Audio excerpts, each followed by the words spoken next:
Hello everyone and welcome to the second newsletter of 2025.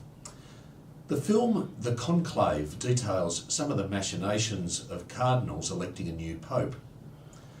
Got me thinking that a few years ago I was doing some study in Boston and I met a man called Timothy Radcliffe who was recently made a cardinal by Pope Francis. When I met Timothy, he was master of the Dominican order worldwide, and we sat next to each other at a lunch and exchanged pleasantries about who we were and what we did for a living. He simply introduced himself as a Dominican priest, and I was really embarrassed when he was introduced a few minutes later as the guest of honour and guest speaker at the luncheon. So I bought a couple of his books to assuage my guilty feelings about it. In one of those books, which is called What's the Point of Being a Christian?, Timothy writes that hope and despair are contagious. He goes on to say, I love the word confidence. It comes from the Latin con and fidens, which means believing together. And he says, at this time we should give confidence to each other. We must share our hope because hope and despair are contagious. Every one of us makes a choice of whether we are going to be a source of hope or a source of despair.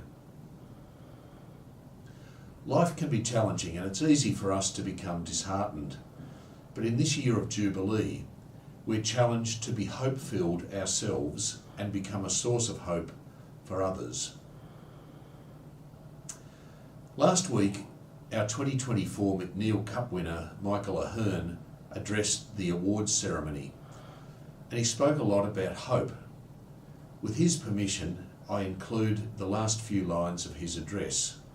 Michael said, "Hope is a collective driving force that, when recognised and shared, will positively impact our wider community. This morning we are filled with hope for the year that we have only just started. Filled with hope for the positive work that our award recipients will continue to do, and filled with hope that inspiration will shape each person in the audience, encouraging them to drive change in society." And he finishes with, "Today I'll leave you with this small excerpt from Tomorrow There Will Be Sun. Hope is the gentle force that encourages us to rise each morning. At its most profound, hope emboldens us to face our fears, to walk onto stages we find daunting, to step into shoes we never imagined we could fill, and break through barriers that once seemed impossible. Hope moves us forward." I've been hearing a lot recently about artificial intelligence, which is rapidly becoming more available and more powerful as both a learning tool and a support for those who need to prepare written material as part of their work. It's really important that our students are educated in how and when it is appropriate to use AI. We know already that many students are using AI, some appropriately and some inappropriately. The best example of the latter is people taking shortcuts and generating assessments that are not reflective of their learning or understanding of topics, and that's not helpful to anyone. The college has a detailed policy on AI usage, which was released last year, and it's available on our website. We're currently in the process of adjusting all our assessment tasks to clearly state if and how AI may be used in the completion of the task.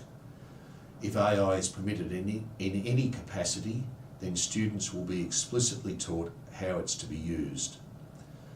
The library homepage has an AI reference guide to support students further in their use of AI. Each assessment task will be marked as being in one of four categories. Firstly, no AI at all, which means no AI is to be used in any form in completing the task. Secondly, AI for planning. It may be used in planning, brainstorming, outlining and initial research, but not in the final version of the assessment task. Thirdly, AI collaboration, whereby it may be used for collaborating with others in preparing the task, drafting, refining and proofreading. And finally, full AI, where AI may be used to complete as much of the task as the student wishes. This would generally be to create a product, and then the student would be asked to critically evaluate and analyse the result.